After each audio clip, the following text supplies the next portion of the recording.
no? Sumambulat sa mukha ng Quadcom na hindi pala nila kayang lamunin at sagpangin ang isang presidente at pangulo ng bansa na gumawa ng mabuting bakit sapagkat alam nilang pwedeng sumiklab po ang galit ng mamamayang Pilipino at pwede pong pagmulan ito ng malalang political unrest sa loob ng Kongreso kung saan unti-unting nararamdaman po ang political tension on the street.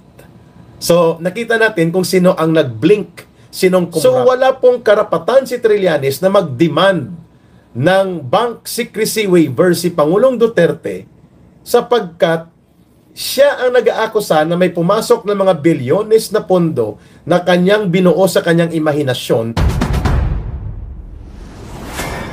Pangalawang punto, bakit tayo nag-live? Ang nakikita natin dito, fall flat on the back, no? Sumambulat sa mukha ng Quadcom na hindi pala nila kayang lamunin at sagpangin ang isang presidente at pangulo ng bansa na gumawa ng mabuting paninindigan at mabuting gawain bilang pangulo ng bansa sa pagtatanggol ng kabutihan ng mga mamamayang Pilipino.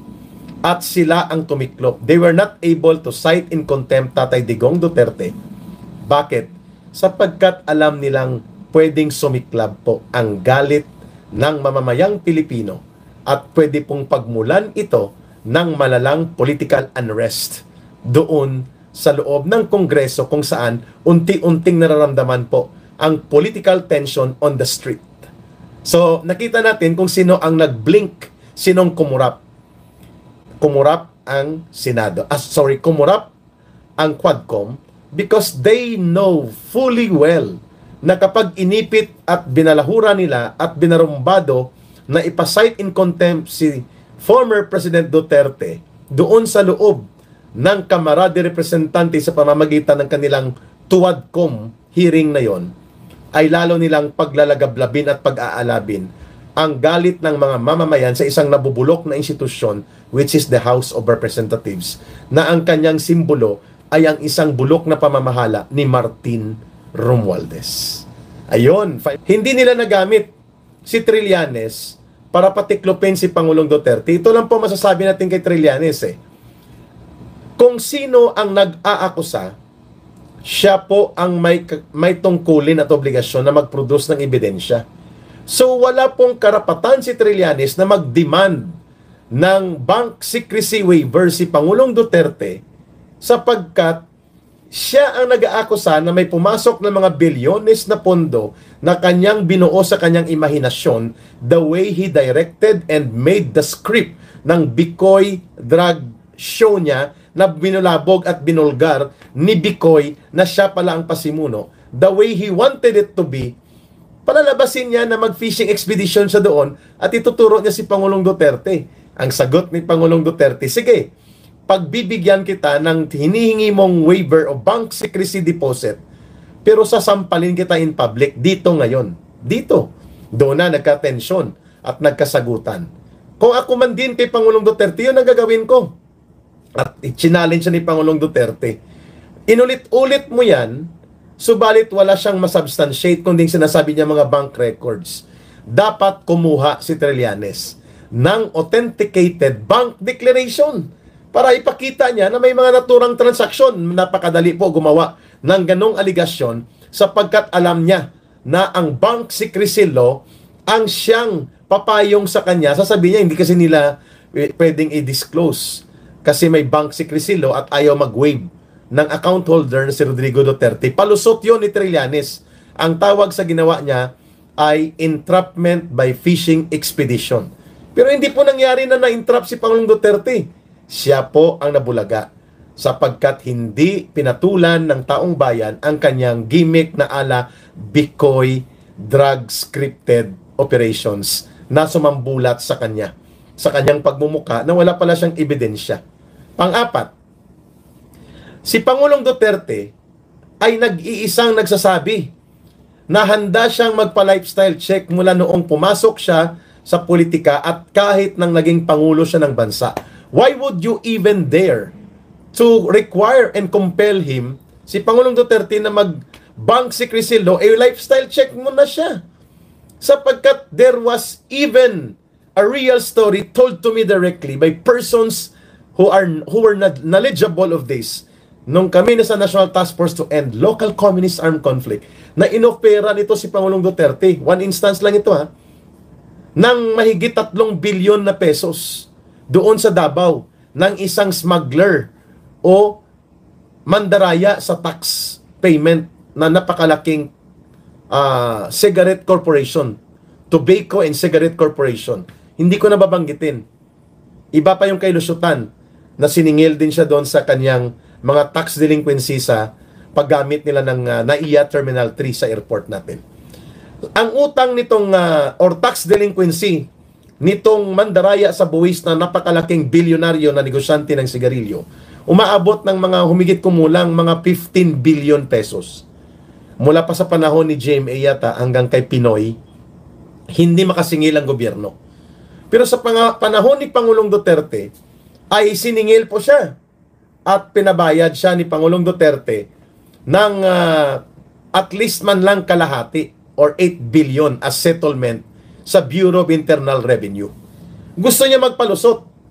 Gusto niyang ibayad lang is 5 billion pesos.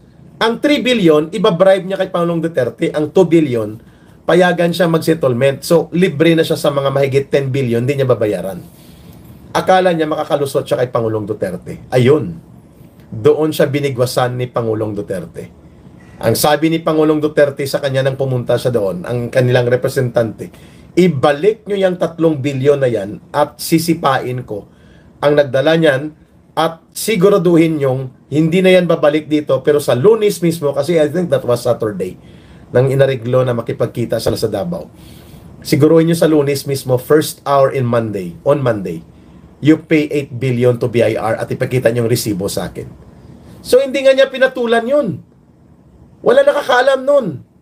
Except yung very very close sa kanya na nakilala ko sa National Task Force to End Local Communist Armed Conflict. And yet ito si Trillanes, papatulan ni Tatay Digong ang sinasabi niyang mga remittances mula sa drug lord. It doesn't add up to that. Kasi kung gusto niya, sa customs pa lang bundat na si Digong. Di ba? Yung may higit 1,000 na mga or 2,000 na mga Chinese nationals na ni-raid doon sa Clark, sa Fontana, kung saan involved sa iskandalo ang kanyang mga brad sa fraternity na Lex Taliones sa DOJ at Immigration na kanyang pinatalsik kaagad within 24 hours. Pwede siyang maningil doon kahit 1 billion babayaran siya. Dahil mga illegalista naman yun at nahuli ngayon ng gobyerno. Pero hindi niya ginawa. Tapos papatulan niya itong sinasabi ni Trillanes na chain of drug remittances through bank deposits. Kalokohan. He who accuses must bring forth to the bar of a public opinion and to the bar of court of truth the evidence. Saan ang ebidensya mo, Trillanes? At ikaw ay napatunayan ng isang sinungaling talaga. Ang masaklap dito ay pinabayaan nila Barbers, nila Benny Colocoy, Pastor Abante, nila Paduano Boy Tapang-Tapangan Boy Contempt, nila Pimentel, nila Suarez, at nila Martin Romualdez na bastusin at labagin ni Trillanes ang Internal House of Rules of Committee hearing. Samantalang kami, ako nang nandun kami, sa panahon na ginugurgur at kinakatay nila ang legitimate and legal franchise ng SMNI, dahil kami daw ay nag-fake news, ang sinasabi ko sa kanila, this committee is not above the law. Congress is not above the law. And all resource persons na nandirito sa pag-attend sa anumang committee hearing, may mga rules of procedures dito sa committee hearing na ginagarantiyahan kami na mabigyan kami ng abogado, respetuhin ang aming mga constitutional rights. Hindi nila pinayagan yun at ang malala, illegal kaming pinakulong doon sa loob ng Kongreso. Mantakin mo, nag-a-assert ka ng constitutional right mo, isa-cite ka in contempt, kaya tinawag ko sila 3 beses na kangaroo court. At sinabihan ko yan si Paduano na, tinatakot niya ko you want us to cite you in contempt, sila ni Akop. Ang sagot ko, yes, so be it. If the Filipino people in the country will see that resource persons do not have the guarantee of their constitutional rights, so be it. Sabi niya, tinatakot mo kami, challenge mo kami. Sabi niya, wag kang bastos. Sinagot ko siya, hindi ako bastos, nagpapaliwanag ako. Nakatayo na ako noon kasi handa talaga akong lumaban at ipaglaban ang karapatan ng bawat mamamayan sa loob ng Kongreso man o sa labas na nakasaad sa ating saligang batas. Samantalang itong kulukoy na Trillanes, dahil attack dog nila, dahil ito ay pinupunduhan nila, special operator nila para sa marumi at illegal na laro sa ICC or International Criminal Court, hinayaan nilang sagasaan ang mga kaganapan at proseso doon sa loob ng Kongreso.